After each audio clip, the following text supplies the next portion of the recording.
Because it's World Quaker Day today, which I feel I just have to point out is a day designated by Quakers to celebrate Quakers. Whether anyone else is celebrating, I'm not sure. But we're celebrating, and so I thought I would do something of a message about our history, but at the same time, I continue to be thinking about the discussions we're having through messages and sometimes Sunday school about what God actually asks of us and whether or not we are ready to meet that. And I'm thinking about the paradox we find in God, in which God can be both frightening and reassuring. I've remembered many of the Bible stories about people who were asked by God to do impossible tasks, and some with more vigor than others who tried to worm their way out of God's commission, but God refused to release them. And after having kind of given up, trying to escape, they found out that God gave them the strength, power, and wisdom to do the impossible. People like Jacob and Moses, Isaiah and Jeremiah, Jonah, the apostles, and Jesus. And I've also thought about the early Quakers, the ones who were willing to risk their lives, their health, their prosperity, their reputations, in order to, quote, bring truth to the people, unquote, which is what they called what they were doing. There are a number of these early Quaker heroes out there, people who felt God calling them into one witness or another and accepted the consequences of their witness with courage and love. There were hundreds and hundreds of early friends who were willing to be imprisoned in England simply for being friends. There were the 4 Quaker martyrs who were hung on Boston Commons. There's John Woolman deciding that he couldn't do this piece of work here or that piece of work there because he found that certain types of work led him into actions contrary to God's rule of love. There was Lucretia Mott, traveling around America and raising an uproar with her insistence on the equality of women, going to speak in towns where angry mobs came into the halls where she was speaking, absolutely determined to do violence to her, her own meeting ready to disown her for her activities, and still she carried on. There were Robert Yarnell, George Walton, and Rufus Jones holding a silent meeting for prayer and worship within Gestapo headquarters in Germany as they carried a request to Hitler to release German Jews into the care of American friends. Our Quaker history holds hundreds of stories like these, stories about people whose reverence for God was so much greater than their fear of humanity that they had to answer when God spoke, no matter how difficult and frightening the message seemed. For all their emphasis on silence and worship, the early Quakers were incredibly loquacious, and they published hundreds and hundreds of journals, accounts of God's work in and through the lives of faithful men and women. In the 1840s, many of these journals were collected into a multi-volume set, almost an encyclopedia, called the Friends Library. And most of the authors in the Friends Library are people that we now have never heard of, which is one of the reasons why the Friends Library is so encouraging and why I like to pull a book off the shelf every so often and read some of the stories. Because they're the lives of more or less average friends, people who are a lot more like me than, say, John Woolman is, or I should say, than I am like John Woolman. They're often public friends, friends who traveled in ministry and who would have been known within their yearly meeting during their lifetime, but they're not necessarily people that we would read about in a Quaker history book.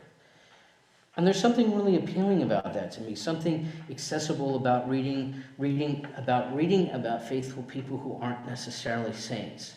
It's why we continue to publish obituaries in Quaker Life, so that we can read about people who aren't necessarily heroes, but who were still faithful. Many years ago, in looking for the stories of some of those people who shaped their lives around God's call but were not necessarily heroes, I looked into the Friends Library and I found the story of a man named Thomas Chalkley. I had never heard his name before. He lived in Pennsylvania. He wasn't involved in any great movements to reform social conditions or in any notable Quaker disputes. His great concern was preaching. And from about 1697 to 1741, he traveled almost constantly. In his journal, I would read that he had been in Jamaica and Barbados and other island colonies for 2 months, holding meetings and preaching almost every day, and that he had returned home where he had stayed for some time, he said. Then he would feel a growing concern to travel to Long Island in Massachusetts and New England, and he would ask his meeting for a traveling minute, and then off he'd go for 2 or 3 months. And then I'd look at the dates and realize that the actual time that he had been home was often as little as 3 weeks. In the first part of his life, Chalkley was principally a traveling minister. It's hard to imagine what attention he paid to his business or farm, although he mentions those concerns from time to time. But mostly he traveled. By horseback and by boat, he went hundreds and thousands of miles to bring the message that Christ has already come into each person's heart, and that with attention and willingness, every woman, man, and child can live a life directed by Christ. Over and over in his journal, Chalkley records that particular message as the theme that he preached on here, or the theme that he preached on there. It's the message he preaches on repeatedly, mostly to friends, but in places like Barbados and Jamaica and the Netherlands and Germany, he preached to whoever would come to hear him. In the second part of his life, he gave increasing attention to his business concerns, although he wasn't happy about it. When he writes about it, he always excuses his concern with business by saying that he was especially concerned to get his debts paid so that no one else would suffer on his account. But even when business concerns overtook his time, and he traveled to Barbados 15 or 20 times for business, he met with friends wherever he was almost daily, whenever and wherever he could, and he wrote with some pleasure that, quote, "My business never hindered me in my more weighty service," unquote. When he traveled aboard ships, he often gathered meetings of the crew along the way, often twice a week. And just imagine that you're on a commercial sailing vessel, given the reputation that sailors have, and you go to them and you say, "Look, guys, why don't we hold a silent meeting for worship twice a week? It will do you all good." Now, see, that right there is perhaps bordering on the heroic, but he did it. And when you think about his traveling, the places he traveled to the Caribbean a lot, he traveled to Europe.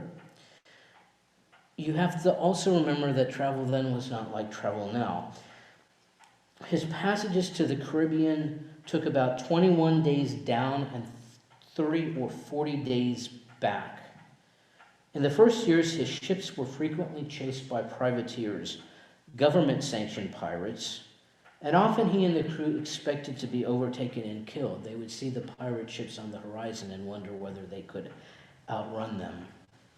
This was put into more perspective to me a number of years ago when there was an exhibit in Cincinnati on a slave ship called the Whydah, which was also a pirate ship.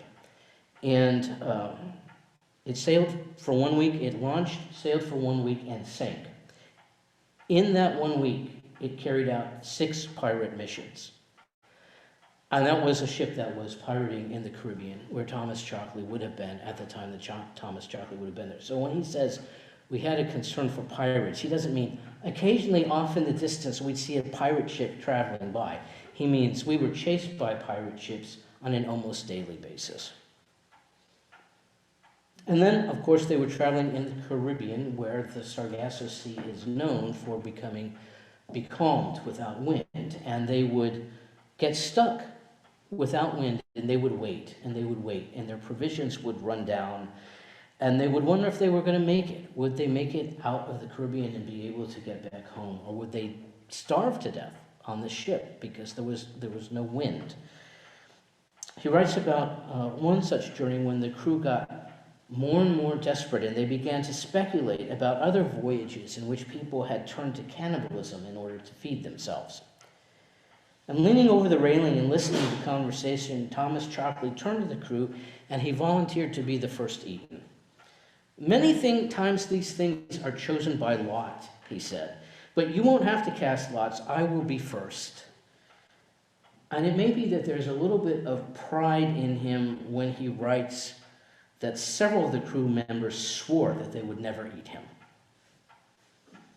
All of his travel throughout America, as far south as Virginia, southern Virginia and Georgia, and up into New England, was by horseback.